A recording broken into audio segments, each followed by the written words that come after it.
It's finally time for me to make a video about sleep. This is one of the topics that I've been planning to make a video on since I started this channel like 3 years ago, but I've just never gotten around to it. I've mentioned it in many videos. I've talked about it in a lot of my guides, but here we are. Now I'm making a full video on sleep. I've struggled with sleep for most of my life. As a teenager, sometimes it would take me like 2 hours to fall asleep. I would just be laying there, my mind racing. It was torture really. Just not being able to sleep for hours and hours. And as an adult, I've sometimes had periods where I will wake up 20 or more times during the night, just such fragmented, broken sleep. Obviously never able to get into deep sleep because after every, few minutes of light sleep, I would be woken up by something. So with all my unfortunate experience of poor sleep, I've tried a lot of things and I've done a lot of research on how to improve it. And I'm going to share with you today everything that I know about sleep. So get your pen and paper ready, maybe get some food. This is going to be a pretty long one, but I think it's going to be a very good one. First, we should start with why it's important. If you're anything like me, then sometimes in life, if you have that zeal for life, that boundless energy, then you don't really want to sleep. You just want to keep going forever without the distraction and the waste of time that is sleep. Obviously, it's not a waste of time. It is absolutely essential for your health. And even if you are full of energy and you don't want to sleep much, you will perform better when you're sleeping well. Scientists don't actually know precisely why it is that we sleep. There are lots of theories. There's lots of things that we know it does. It probably does serve a whole bunch of different purposes, like cellular repair and regeneration. As cells are used, some damage can occur. And just like with anything you use in real life, sometimes it gets damaged and it needs maintenance. It needs repairing and fixing up. Clearance of waste in the brain through the lymphatic system. So as your brain is working through the day,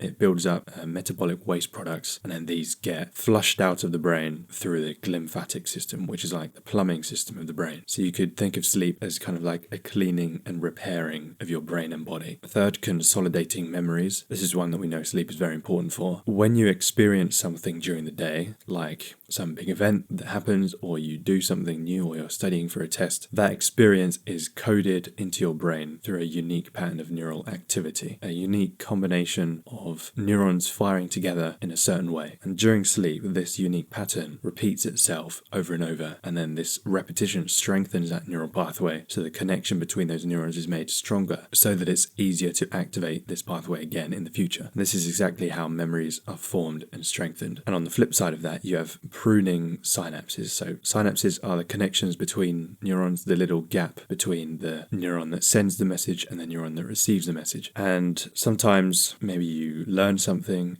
when you're younger, or you pick up a skill that you don't use anymore. These pathways that you had built, they don't get used so much anymore, and so they're not really needed. And those pathways, those connections can get pruned, which means those connections are weakened. So one of the cell types in the brain called the microglia comes along and disconnects those neurons in a pathway from each other, so that the pathway is weakened. And this is to make the brain more efficient and to not waste resources on unused neural pathways. It's very important during childhood. Initially, as a child, you have loads and loads of new connections, and they're all kind of connected to each other, and you're having so many new experiences. You've got new connections forming all the time. You're basically pure potential. Then synaptic pruning starts to happen, snipping away at the lesser used pathways, and you start to crystallize into a distinct personality with specific memories and traits and skills and things. Your scope becomes more limited, but it's all more solid, more well ingrained, rather than the kind of broad and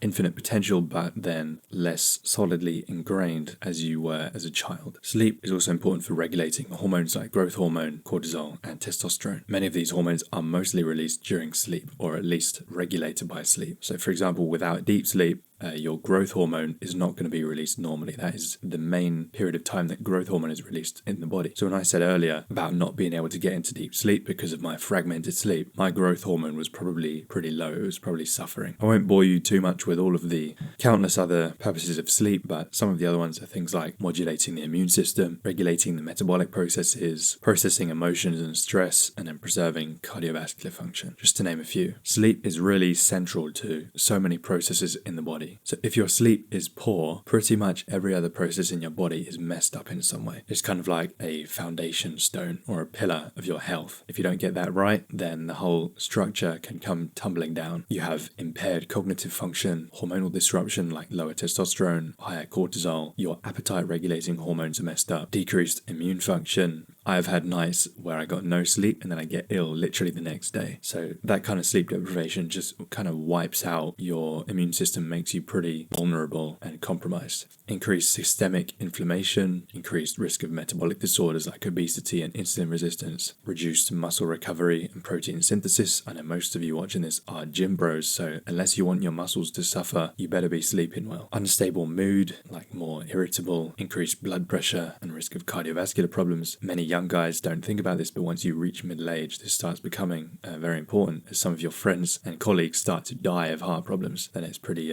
hard to put out of your mind. And neurodegenerative disorders like Alzheimer's, other kinds of dementia. Especially with brain disorders, you pretty much always see disturbed sleep as one of the symptoms, maybe even one of the causes of these disorders. But in many diseases of the body and the brain, poor sleep is a common thing that you see and could be contributing to a lot of these diseases. Hopefully I've convinced you now that you need to get decent sleep. You can't be out here running on like 5 hours a night. You are very literally giving yourself brain damage and operating at the level of a drunk person. I'm not exaggerating at all. When you've been awake for like 17 or 18 hours, your cognitive function is the same as someone with a blood alcohol content of 0.05. You're basically drunk. Your performance will be amplified and multiplied by getting good sleep more than it will a few extra hours of low quality sleep deprived work. Sleep is like an amplifier in a good or a bad way. So now let's have a look at how sleep actually works, what is going on in the brain and the body during sleep. This is another part where it's pretty complex and there are lots of things going on to make sleep happen. I'll start with the circadian rhythm, which I've talked about 1,000 times before in my other videos. The circadian rhythm is your body's internal 24-hour biological clock. It's controlled centrally by the suprachiasmatic nucleus in the hypothalamus of the brain, and this nucleus is calibrated to the 24-hour daylight cycle to make sure that your internal clock is pretty much perfectly aligned with the 24-hour rotation daylight cycle of the Earth. The most important external thing that calibrates and tunes this suprachiasmatic nucleus is light. We call these things that calibrate the nucleus Zeitgebers, or time givers in German. In our natural environment, your brain, your eyes will be receiving light in the morning, in the middle of the day, and in the evening. And then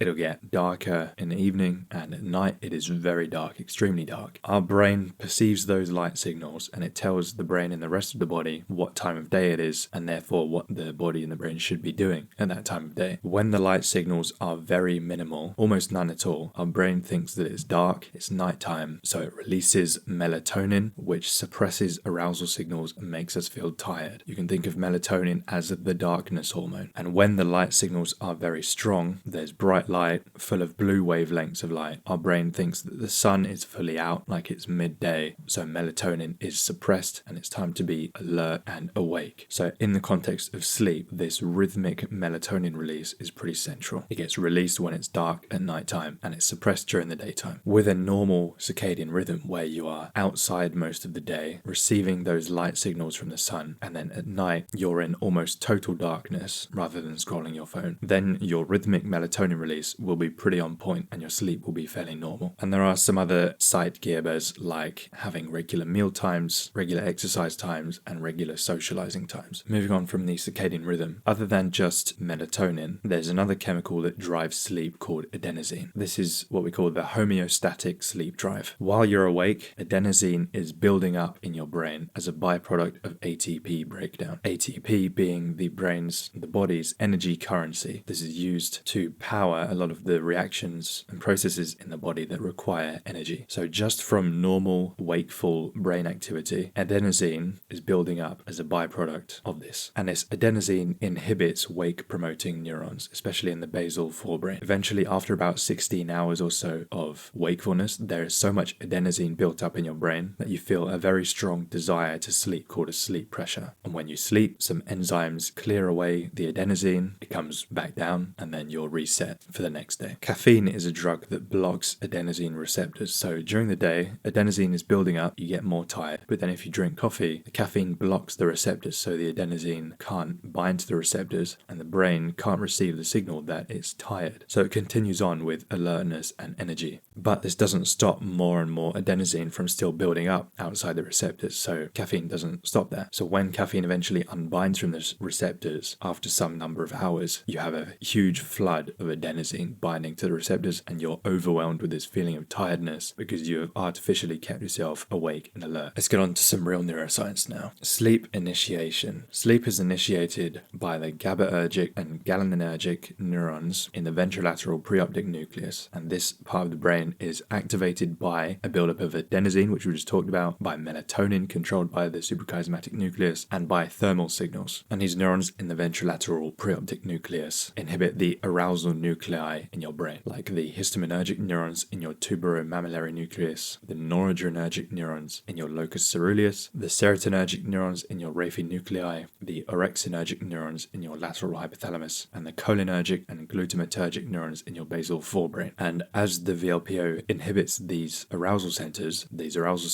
inhibit the VLPO. So it's a back and forth mutual inhibition so that one doesn't get shut down forever. This is how you can go back and forth between wakefulness and sleep. But once the VLPO overcomes the excitatory pressure from the arousal system, it begins sustained inhibitory firing, tipping the balance towards sleep. The orexin neurons are an especially important part of the arousal centers. They promote arousal by stabilizing activity in the wake-promoting centers of the brain, and the VLPO directly inhibits these neurons that are in the lateral hypothalamus. Once the VLPO output is dominant, your brain's electrical activity patterns go from high-frequency beta waves associated with wakefulness to alpha and then theta waves of sleep onset, and then sleep spindles, K-complexes, and light sleep, which we'll get into next when I talk about the sleep stages. So now we've talked about the things that lead to sleep and how sleep is initiated. Now let's look at the stages of sleep. You've probably heard of REM sleep, non-REM sleep, and so on. I'll go into detail now into this sleep architecture, as we call it, starting with non-rapid eye movement sleep, or non-REM sleep. Stage 1 or N1 of NREM sleep is sleep onset. And we measure all this stuff, by the way, by putting an electroencephalography cap on someone's scalp, measuring the brain waves, the electrical activity that comes from the brain and gets transmitted to the scalp. That's what we're measuring. And during sleep onset,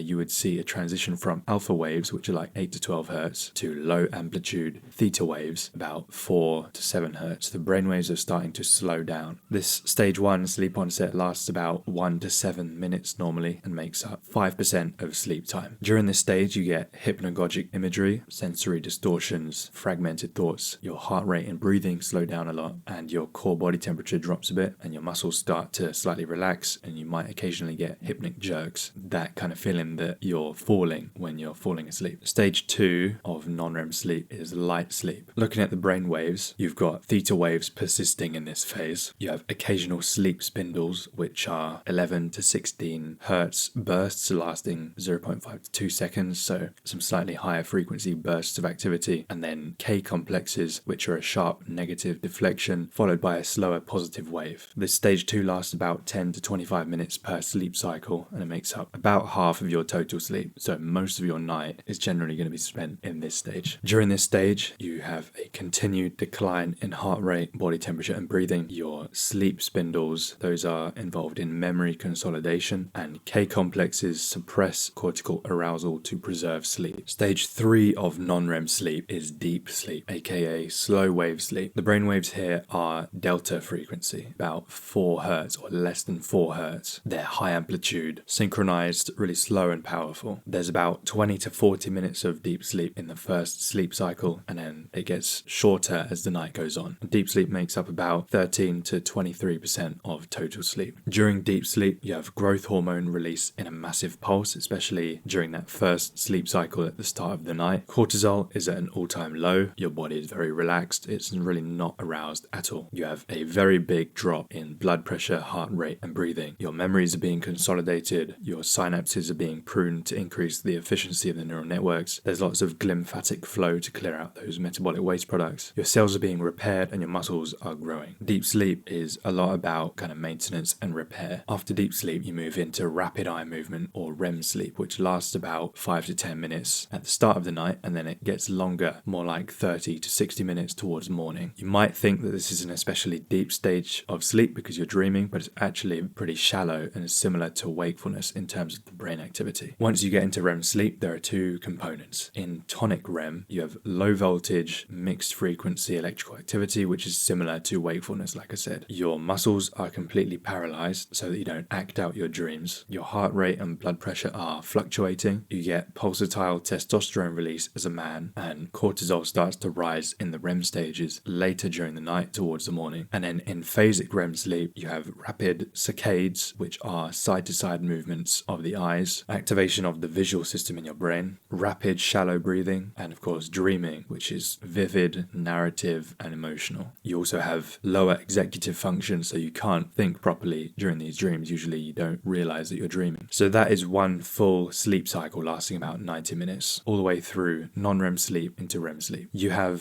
4 to 6 cycles every night, assuming you sleep between 6 to 9 hours and they're not disrupted by you waking up, which has happened to me quite a lot. The first few cycles you spend more time in deep sleep, and then towards morning you spend more time in REM sleep. I hope you feel like you understand how sleep works a bit better now. Melatonin is released during the night in darkness. Adenosine builds up during the day to make you feel a sleep pressure. Sleep is initiated by the ventrolateral preoptic nucleus, which inhibits the arousal areas of your brain and shifts the balance towards sleep. And then you get into the stages of sleep, from sleep onset, light sleep, deep sleep, into REM sleep. Now the bit that everyone has been waiting for, and many of you will have skipped to, how to get better sleep. I'll start with the most basic things and then move on to the more granular stuff. First, you have to get your circadian rhythm in check. This is the most important thing. Like I said earlier, the most powerful calibrator or Zeitgeber for your circadian rhythm is light. You want your light environment to be as close as possible to what your body is designed for. And your body is certainly not designed for the modern world where it's light through the night. You've got your phone on during the night, way past sunset, street lights, things like that. So you should be going outside several times a day. Go outside within an hour of waking up and make that non-negotiable. Morning sunlight exposure. This is a very powerful anchor to let your brain know what time of day it is. Even better if you can go outside and watch the sunrise. Also go outside at least at midday and at sunset without sunglasses, because those defeat the purpose of receiving the raw light signals from the sun. Ideally, spend most of the day outside rather than inside behind windows, or even worse, under entirely artificial lighting. I don't mean to be in the sun all day, just outside in the shade if you can, so that you're getting those strong sunlight signals. To simplify it, you can think of it like this. Your days should be as bright as possible by being outside, and your nights should be as dark as possible. So at night, after sunset in nature, we wouldn't have had particularly bright lights. The brightest thing would be a big bonfire, which is actually nowhere near as bright as modern artificial lighting, despite what you might subjectively think. A big bonfire might produce like 100, 150, maybe 200 lux of illumination. A little campfire would provide about 20 to 100 lux of illumination, and those fires are mostly red wavelengths of light. A full moon on a clear night usually provides much less than 1 lux of illumination, which is a tiny amount of light, but it's still enough for you to see. Compare all of these to a normal ceiling light, which would provide something like 150 to 200 lux of illumination, sometimes up to 1,000 if you have very bright white overhead lights, and there's lots of blue wavelengths in these lights that mimic the sun. You might not subjectively think there's much difference between these, but your brain can absolutely tell the difference. To put this into context, sunlight can range from about 1,000 lux on an overcast day up to about 100,000 lux on a clear sunny day. So that's kind of the range that your brain associates with sunlight, and what it associates with nighttime and darkness is like moonlight, which is 1 lux, campfire, which is maybe 100 lux. Then if you have artificial lighting inside, it's somewhere between like 100 to several hundred up to 1,000 lux. So your brain perceives those strong bright light signals somewhat like sunlight, like weak sunlight. So you're gonna get a suppression of melatonin, more suppression of melatonin than you would normally get in a natural dark environment. If you've ever been camping, you'll probably know the kind of primal tiredness that comes over you at night when you can see the night sky and you've got a campfire going and you haven't been blasting your eyes with bright lights or staring at your phone too much. It's a really good feeling. It feels very natural, very right. Your circadian rhythm is just on point. When I'm camping, I usually get tired at like 9 or 10 p.m. and I fall asleep pretty easily, even if that's not my usual bedtime. So my point with this is that after sunset, at least don't have your bright overhead lights on. Use smaller lights that are dim and have a warmer temperature. Ideally, you could could use candles or a fireplace if you have one. I know it sounds strange in today's world where we've got LEDs and all that, but believe me, this is better for your sleep. I light my apartment at night with circadian friendly light bulbs that have zero blue light emission, and I also get lots of compliments from visitors as well who say the lighting is very cozy and welcoming. Ideally, don't use your phone or any screens before bed,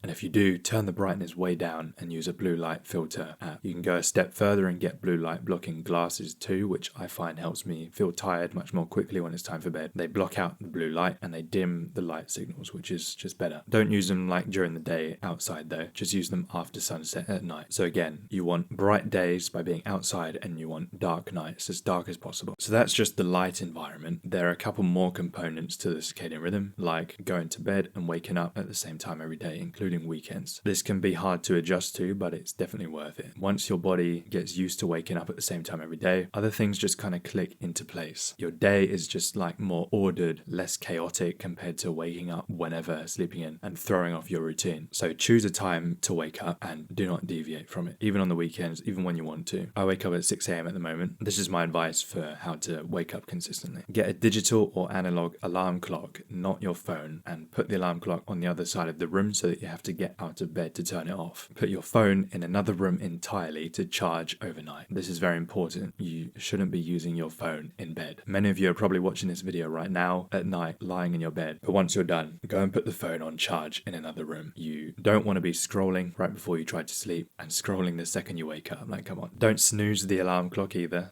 Get up, resist the urge to crawl back under the covers, and that urge is very strong sometimes. Make the bed, go to the bathroom and so on. Start your day. It's hard initially, but once you overcome that first strong temptation to be lazy and to get back into bed and go back to sleep, you're set. Like, once you have started your day, you're not going to go back to bed. Your physiology has moved into wakefulness mode. Then in terms of your bedtime, go to sleep about the same time every night. The more consistent your routine, the better. So if possible, turn the lights off and put your head on the pillow at exactly the same time every night. But as long as it's within about half an hour every time, you're probably fine. For me, it's between 9:30 and 10 p.m. at the moment. Maybe that sounds early to many people, but I can tell you right now, you probably have circadian dysregulation and that's why you stay up late. Forget being a night owl or an early bird or whatever. Too many people think they're night owls because they can't get to sleep before midnight. Yeah, that's because you're staring at your phone screen until midnight, watching YouTube or TikTok or Instagram Reels, or you're gaming until late at night, and then you close your eyes and try to sleep 60 seconds after turning the screen off. If you're doing stuff like that, you really can't be claiming that you're a night owl. You're making the decision to stay up late and use your devices. Chronotypes are definitely real, but many people believe they're a night owl when they're actually not. You won't know until you stop disrupting your circadian rhythm with artificial light at night, with a lack of sun exposure during the day, stimulant use, stressing yourself out with gaming or social media right before bed. Put your phone on charge in another room an hour before bed, a full hour, and read a relaxing paper book for an hour before you go to sleep in a nice dim bedroom wearing your blue light blocking glasses. Then tell me that you don't get tired more easily doing that. Many of you will discover, wow, I actually can fall asleep at like 10 or 11 p.m. It doesn't have to be 1 or 2 a.m. When your circadian rhythm is actually on point and you have good sleep habits, your sleep improves. Surprise, surprise. Anyway, chronotype rant over. Choose a bedtime and stick to it. You might be surprised just how big a difference it will make simply being disciplined enough to stick to a set bedtime rather than just sleeping whenever. Between bedtime and wake up time should be about 7 to 9 hours. Many people will do fine on 7 hours. Some people will need more, like 8 or 9. There are very few people who are genuinely fine on like 6 or less hours. You're probably not some magical specimen who operates best on 5 or 6 hours. Ideally, you complete your full sleep cycles. A sleep cycle is about 90 minutes, and it is best to wake up during the shallow part of the cycle rather than waking up in the middle of deep sleep. So if you wanted to get really specific about this, I would say choose either 7.5 hours, which is 5 cycles, or 9 hours, which is 6 cycles. For most people, 7.5 will be best. That's 5 full sleep cycles. You know how long it takes you to get to sleep, so add that on top of the 7.5 hours or 9 hours to get your total time spent in bed. At the moment, it takes me probably 15, 20, maybe up to 30 minutes to fall asleep. It used to be much worse than that. So I add 7.5 hours plus maybe 30 minutes, and then I get 8 hours total in bed. So for me, it's lights out at about 10 p.m. usually. I fall asleep in 15 to 30 minutes and I wake up at 6 a.m. So that's the bedtime and wake up time. In terms of the other parts of the circadian rhythm, getting it calibrated as well as you can. Eat your meals at the same time every day. This just helps your body to get into that regular rhythm. It knows that at this time of day, I'm going to get some food, so I get hungry, I eat, and I digest. And the regularity of this carries over into other aspects of your physiology. It doesn't calibrate the central clock, the suprachiasmatic nucleus, like light does, but meal times do entrain your peripheral clocks in your liver, gut, pancreas, etc. Try to exercise at the same time every day as well. If you exercise in the morning, that will cause a phase advance. That means you'll probably wake up and go to sleep a bit earlier. If you wake up in the evening, that can cause a phase delay, which means you'll go to sleep and wake up a bit later. Which one you choose obviously depends on your schedule. I usually, for many years, would work out in the early morning before I started work or my university, but I've recently switched to a midday workout and it's been working nicely for me. My sleep is fairly good right now. What's most important is that you do it at about the same time each day, not exercising at totally random times. Also, social interaction. If you have certain social interactions at the same times of day, that can kind of indirectly help to maintain your rhythm. If you're going to nap, make it the same time every day. I personally can't allow myself to nap because without fail, it makes me unable to fall asleep at night for like an hour or 2 hours. Some people can nap just fine though. We do have a natural dip in our body temperature around early to mid-afternoon, which some people have suggested means we're designed to take a nap at this time. If you do try this,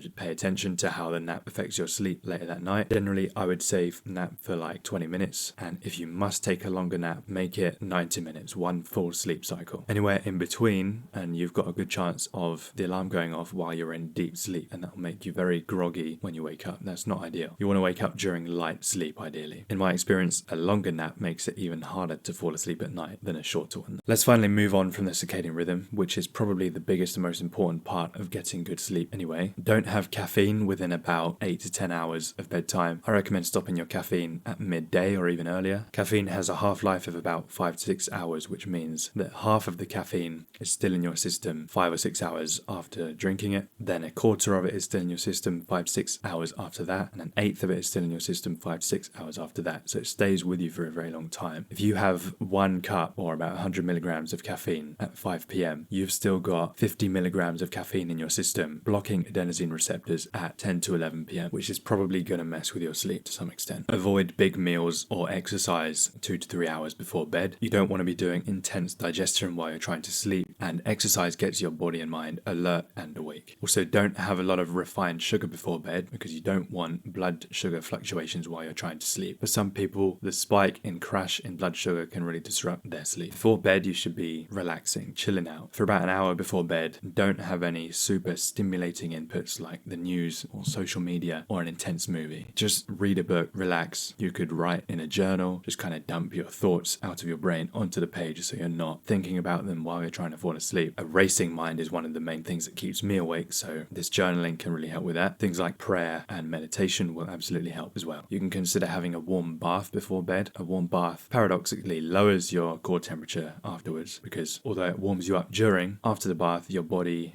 tries to cool you off after bathing in that heat, and this drop in body temperature helps you sleep. And on the flip side, don't expose yourself to cold right before bed because that can make you feel more awake, more aware. You probably know that splashing cold water on your face or having a cold shower in the morning helps you wake up, right? Your bedroom should be fairly cool, about 18 degrees Celsius or 64 Fahrenheit, so use a fan or AC or heating to get it to about this temperature ideally. Comfortably cool. It should be totally dark in your bedroom. Use blackout blinds if you can. Zero light sources in your room, even from little things like alarm clocks, any kind of devices. You can wear an eye mask if you like. That's what I do when I'm staying in a hotel room or somewhere that has lights that I can't avoid. And your room should be silent if possible. If it can't be silent, use some kind of white noise to block out variations in the sound. A fan or air conditioning can provide that, or you can get an actual white noise machine, or you can use earplugs to block out the noise. This is what I tend to do. And try to use your bed only for sleep and sex, not for scrolling on your phone. Create the association in your brain that your bed is for sleep, and that will help you fall asleep easier when you get into bed. And in terms of food or supplements that can help you sleep, magnesium is a big one, especially magnesium glycinate. About 200 to 400 milligrams of elemental magnesium an hour or so before bed will really help. I don't notice a big subjective difference with many supplements, but magnesium is one that really does make a difference. It really does help me sleep. I fall asleep faster and I wake up fewer times during the night when I have taken magnesium. Glycine also helps. This helps to lower core body temperature and it acts as an inhibitory neurotransmitter in the brain. If you're going to use it, take about 3 grams or so like an hour before bed. Many people report this gives them quite vivid dreams as well. Chamomile tea contains apigenin, which is a flavonoid that binds to GABA A receptors and acts as a sedative. I stop eating like 2 hours before bed, and other than water, the only thing I'll occasionally consume is a cup of chamomile tea. Nice and calming. Some other ones are valerian root, potentially L-theanine. Kiwis can improve your sleep, so you can have 1 or 2 of those with your evening meal. Cherries are one of the few natural sources of melatonin. A glass of cherry juice with your evening meal can be good, and cherry juice also helps with recovery from exercise. I made a video about that like probably 3 years ago now when I was doing research with cherry juice in my nutritional physiology lab. And supplementing melatonin is really a last resort. Use it very sparingly, mainly for cases like jet lag. Obviously, please don't try to use all of these at once. Hopefully that is obvious, but there are some guys who will hear this and just stack all of them with high doses hoping for a better outcome. Chill out and just choose like 1 or 2 of these to try, see how you respond, make some notes. And lastly, minimize alcohol and nicotine. Alcohol, yes, it makes you feel tired and you'll probably fall asleep more easily, but it fragments your sleep. You will have lower sleep quality, even if you don't subjectively realize that. And nicotine also disrupts your sleep architecture. I'll put a summary on screen now of the main things that you need to remember for getting good sleep. Thank you for watching this rather long video. I really do hope that this helps you get better sleep. Like I said, I'm someone who has struggled with poor sleep for a long time, many years. So this is something that I've thought a lot about, and a lot of these things have made a big difference for me. If you'd like me to personally help your situation, whether that is fixing your sleep or helping you get your training on track to build the physique you want or get in the shape you need for a sport like martial arts, I offer one-on-one coaching to a few guys a month. I'll basically design a fully customized workout program for you. I'll help you with your diet. I'll be there to answer basically any kind of health and fitness questions you have, to hold your hand and keep you accountable the whole way. I really can't understate how powerful it is to have someone else, an outside perspective, look at your problem, look at your situation, and to share a bit of their mind with you, to like give you, a different view on it, a different context. That really does help you speed up the process of analyzing what's wrong and fixing it. You might hear it all the time from gurus saying that getting a coach will accelerate your progress, and I never really used to believe it. I was kind of cheap. I thought I could do it all myself, and you can, but it's going to take you so much longer and so much more effort if you do it all by yourself. Like, there's only so much that you can really do alone. So if you would like to free up some of your mental energy, have someone else,